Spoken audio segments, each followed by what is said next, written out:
Welcome to another Authorpreneurship Masterclass, and tonight we're looking at the magic of short books. 10 reasons to write short nonfiction books. And we're also going to be looking at 5 ideal types of nonfiction short books. So this will be a combination of writing as well as marketing and publishing, because we're finishing the publishing segment, easing into marketing, and then we're going to be doing leveraging. So that's what we're covering tonight. I am going to give you an overview of each of the topics, then do the explanation. So the magic of short, helpful books. Nonfiction books must solve a problem. It must address an issue. So people are looking for solutions. And with short, helpful books, what's the name of that author? I think his name is, give me one second. He has a series called The Magic of Short Books, as well as the 100 book series. I just finished listening to his audio. His name is, give me a second. His name is Mike Capuzzi. Mike Capuzzi. Profitable Nonfiction Book Writing Tips, the 100-page book. And so when we talk about a 100-page book, we are looking at, these are 1 to 2 hour short reads. It's between 10,000 and 15,000 words. I find it could also be 20,000 words. And in the Kindle store on Amazon, they have categories. A category called short reads, that if you are able to maximize that and tap into this niche area, you can make a lot of money. You can reach readers. You can really optimize your sales on Amazon. So there are Kindle short reads, 15 minutes, 1 to 11 pages. I imagine that those are like maybe 5,000 word books. You have 30 minutes, 12 to 21 pages, 45 minutes, 22 to 32 pages, 1 hour reads, 33 to 43 pages, 90 minutes, 44 to 64 pages, and 2 hours or more. I tend to write in the latter category. And I prefer the 2 hour reads, or the 1 hour mark, or the 90 minutes mark, because you are able to get a little spine with the book. And it depends on the kind of book you're writing. Because if you want to print the book, many people in the Caribbean love print books, and then because we want to use it as a business card, it's nice to get that print book. And maybe because I'm from old school, a short 15-minute book to me is not a book. It probably is an ebook just to give away. But there are people doing that, and they're killing it. And they're making lots of money every day on Amazon. So nothing sells your first book better than a second book. And we're going to delve into that. Seth Godin talks about it as well, the power of the shorter book. And it does not necessarily mean that you're diminishing quality. So again, shorter books, ideally the 100-page book, but it can be 100 to 150 pages. 1 to 2 hour reads is what I'm focusing on. 10,000 to 15,000 word book. And you may extend that to even 20 or 25,000 there. So the 10 reasons why this is just phenomenal. And there are more, so you're going to give me some of them. People have shorter attention spans. It's cost effective. You are able to optimize Amazon short reads, that category. You can have volume to boost visibility and income, greater read-through rates, create niche content. And they say the riches is in the niche. It's easier to write, and it's no fluff. Number 8, quicker writing and publication time. Number 9, series creation. And then this should be number 10, but it's really more than 10. It can be a business card, conversation starter, a marketing tool, and establish your authority quickly. So let me go back through the points now to explain what all of that is. So today's world is the Instagram world. It is the Snapchat. It is the TikTok.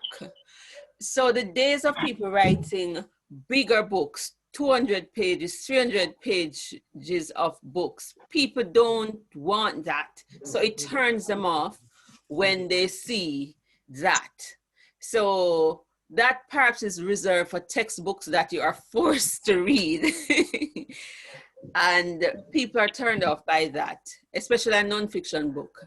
With novels, the typical thing, the 100,000 words and that kind of thing, that works for that genre or in that niche. But nonfiction books, what the studies are finding is that a sweet spot is 20 to 25,000 words. And so when you write a shorter book now, you're capitalizing on the fact that people have very little time and they want a quick read, short attention span. It might not be in order here, but it also means that you can convert your book to an audiobook faster, and you will get, people will listen to it and digest it more. It's cost effective. Well, it leads into that. So the money to publish a short book is going to be less because the words are fewer. So the editing charges would be less. If it is an audiobook, people charge per hour, finished hour, to master that. And so it's cost effective all around because you cut down on the editing, and that's where many times the bulk of your cost will be. And you cut down on the proofing. So it's highly cost effective all around. It's cost effective also for the customer because the price of a short book will be lower than the price of a big book. Then, as I said, you optimize the Amazon short reads category. They have an entire category for that, and a number of readers, they have an established readership for that. So whereas sometimes you're trying to find your ideal readers and it's difficult to find, there's already this category that you can tap into and maximize it. On Sunday, I bought a Kindle book by Patricia Reed Waugh, Retirement: A New Adventure. I ordered the print book from her as well, but I was so excited I wanted to read. And I started reading the book and I realized that I could finish it. I finished it in an hour and it was so rich and effective. Now I am going to start living life because I'm not living life to the full. And now I understand why I need to capture my stories. And it has fueled my mission and given me a template for retirement, although I'm going to start living it before retirement. But it was a 1 hour read and I was able to finish it. When you write shorter books, what you're actually doing, you're writing books that you're addressing one specific issue. So rather than write a big tome that is addressing a topic and is covering 50 things to do with one subject, like a Bible, what you do, you break it up into series, almost like Netflix, and then people will be reading more. So they finish one, the whole thing of brevity, they solve that aspect of it, then they move to the next phase of it. So if you were covering relationships, you could write a book on just the dating aspect, how to date. Rather than say how to date and then how to transition to marriage, you could divide the whole relationship phase and you get 3 books out of that. So you talk about dating, the do's and don'ts. Then you have another book talk about the transition. You could have an entire book on the transition from singleness to marriage. Then now you have another book now on planning the wedding by itself. Then now you have another book on maybe the first years in your marriage. And another book now on children. So you're building a series, but you are addressing a specific problem, and then that gives you volume of books. Right now with my 20 books, there is a nurse who wants all of my books, and she says send them to me in batches. So she's ordered 3 already, paid for them, the print books, and the feedback has just been good, and now she wants another set. So it gives you volume. And on Amazon, when you have that sort of volume, your first book, when they write series, they normally either make the first book free and then they list the other books. So it opens up you up to your back catalog. So if you like an author, you find out, know what are their other books, and then you get hooked on their books. I have bought almost all of Joanna Penn's books on writing. I bought one book, I liked it, and then she had other books. So it becomes a lead magnet now, and you're able to tap into your catalog of books. And I've gotten some of this information from 28 books to 100K. So they've done some studies that authors who are making 100,000 US per month, they have 28 books. There's another one is 20 books to 50K. Of course, there are some other things to it. So volume, and that boosts visibility and income. Greater read-through rates. Too often we start books and we don't finish them. When you write a shorter book, people are able to finish it. So you finish the book. Then now what it forces you to do, or the smart way to do it, is to write within a niche. So if you're doing relationships, you can, so that is still broad, but then you can focus within relationships. Do you want to touch on marriage? Do you want to touch on helping singles? So the more specific you are with your topic, the better it is in terms of you writing and creating those short books. And they say the riches is in the niche. So the more you can focus or specialize, since all of us here are teachers, when you specialize, the people who specialize, who are experts in a particular field, they make more money than the generalists. And it's the same thing with the book.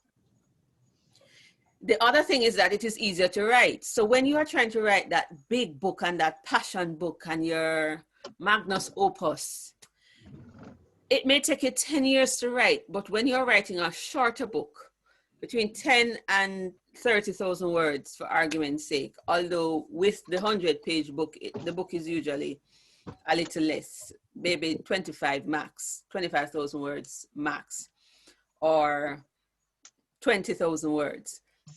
It's easier to write. So I find in my group now, people are writing. It's not just a Kamika thing. It's not just a Ruth thing. People are writing 7,000 words a day, 5,000 words a day, 2,000 words a day, and it's a 30-day challenge. So within 2 weeks, they can finish their book if they keep up that pace. And then you can record the book. You can speak the book. You don't have to handwrite it. You don't have to type it. You can write it and transcribe it. And so your book will be finished quicker. And what we found with a lot of bigger books, many times it was padded. They added a lot more examples and everything to pad the book. When you're writing a shorter book, you just want to get straight to the point.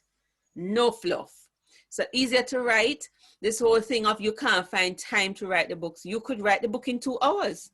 If you're recording it on Sunday, I just wrote out my thoughts for a new book that I'm doing. And 2 hours within my devotional time, and I had over 11,000 words. And it's not unique to me. My group members are replicating the process. So it helps you to write quicker, and then it reduces your publication time. So that is how some people can be producing a book a month, because it's not a huge book. So the editing will be easier. If you structure it properly from the beginning, identify the niche, the target audience, what problem you are solving, what's the prescription, who are your ideal readers, what's your message, then you're able to write it, and it's not big. So even if you could take a week to edit that, and even if you need to rewrite, it's not a lot of time that you would need. So quicker writing, quicker publication time, because it's easier now to edit, to do the layout, to format. And Shorter Books creates a series, and people like series so that they can binge read. They call these bite-sized books, and solving a problem, and it leads to greater reader satisfaction. And here's a big thing now. It becomes like a business card. Normally with a business card, people just take that and they may throw it away, but they're not going to take your book and throw it away. They may put it down. But because of how the book is written now, you want to write the book to boost whatever business, whatever mission, whatever purpose you have. So you write the book with a plan in mind of its usage.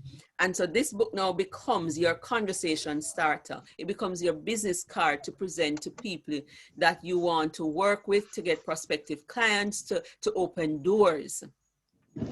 And the people won't feel, badly, oh, I'm going to read this big old book because it's a shorter book. Conversation starter. So you're not trying to address every single thing to do with whatever issue you're writing, but you're writing enough to give them enough how to and practical information. And so it becomes a marketing tool, these bite-sized books. And it helps you to establish your authority quickly. Because when you write a book, people see you as a little rock star. Writing a book sets you apart. A lot of people want to write a book and they don't. In the US, Time Magazine or others did the study, 81% want to write a book, but less than 1% do. And so some of us who are struggling with time, we don't have the time to write, I can't do that. If you focus on a short book, you'll be able to finish writing the book and the time issue won't be a factor. Can you think of any more reasons, any more benefits to writing short books? I'm going to stop share for the moment and open the floor for discussions. I was thinking of one, Ruth, and that is for new writers. Yes. Who are still building content knowledge.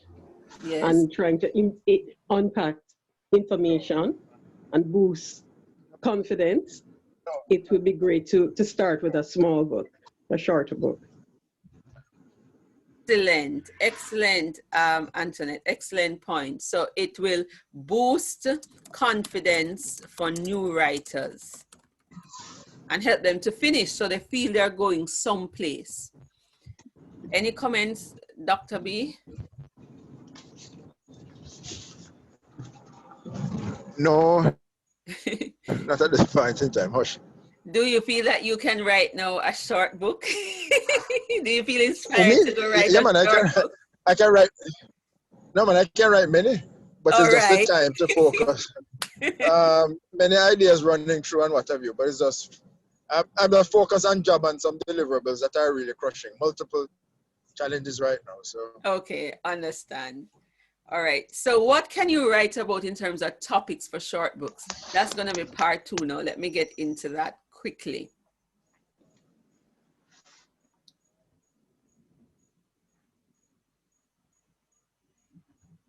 All right.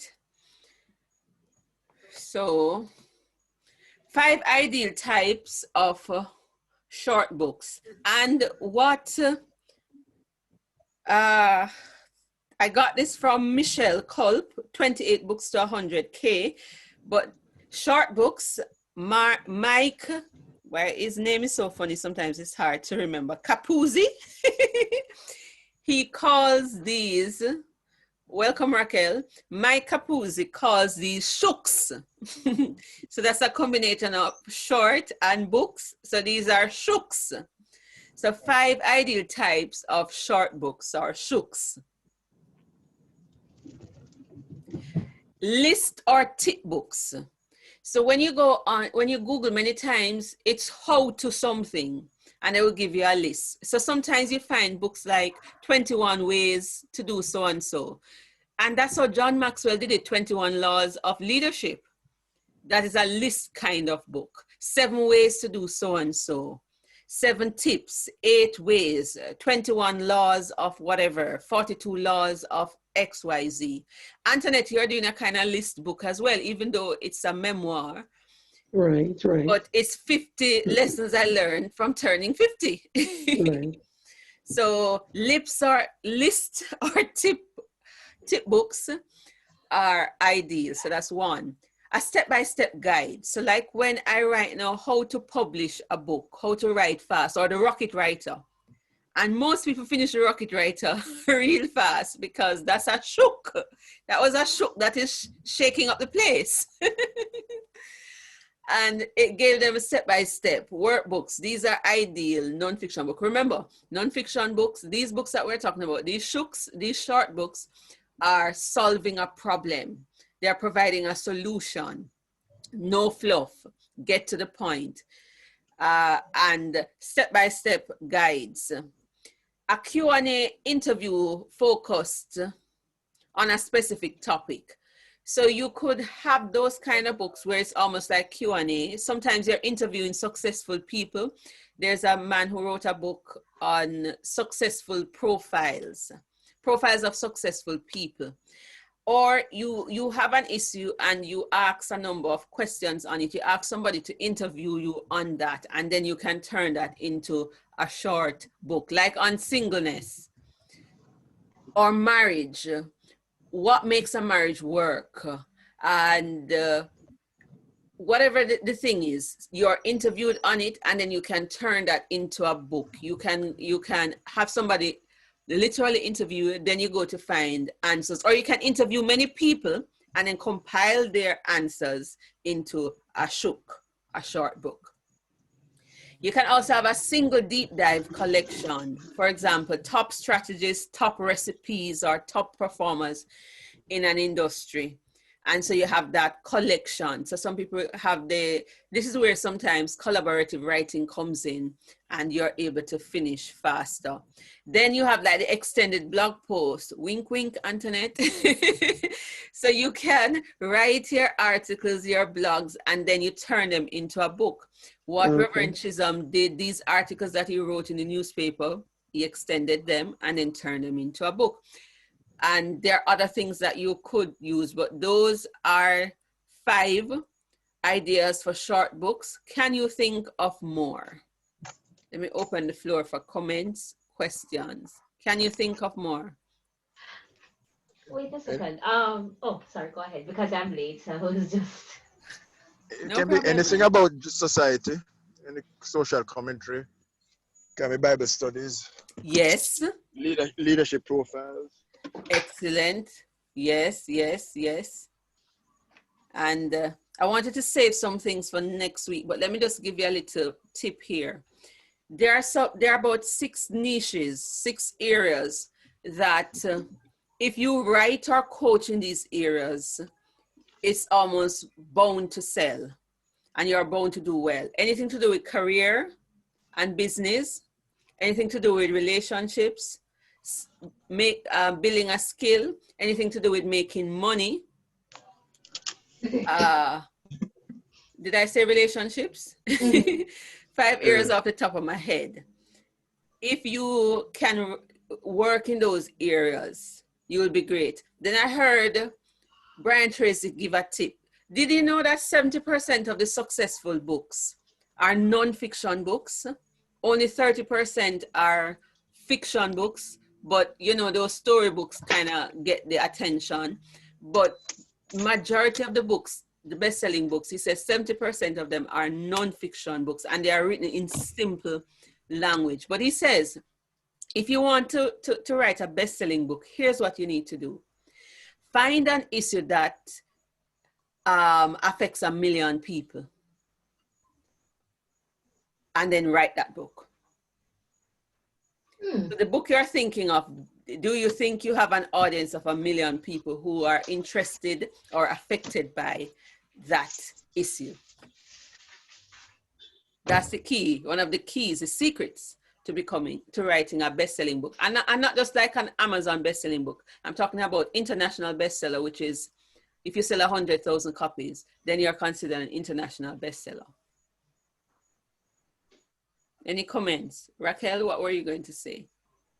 Oh, No, I was just going to say the first book that I wrote, and the only one that I wrote and published, because I am about to publish soon. That one was a what you call it? It was a 21 ways to improve your productivity. So that one was what you'd call what, the listicle? And a how-to, a strategy. So that works. That's why the self-help industry is what, maybe over, what is it? Over $12 billion or more. And something that you can teach on. Online course space, for example, is a $300 billion industry. And when you write your books like this, it's easier to convert it to course, which is one of my favorite things to do. And it is profitable. So any other comments on short books, on types of nonfiction books?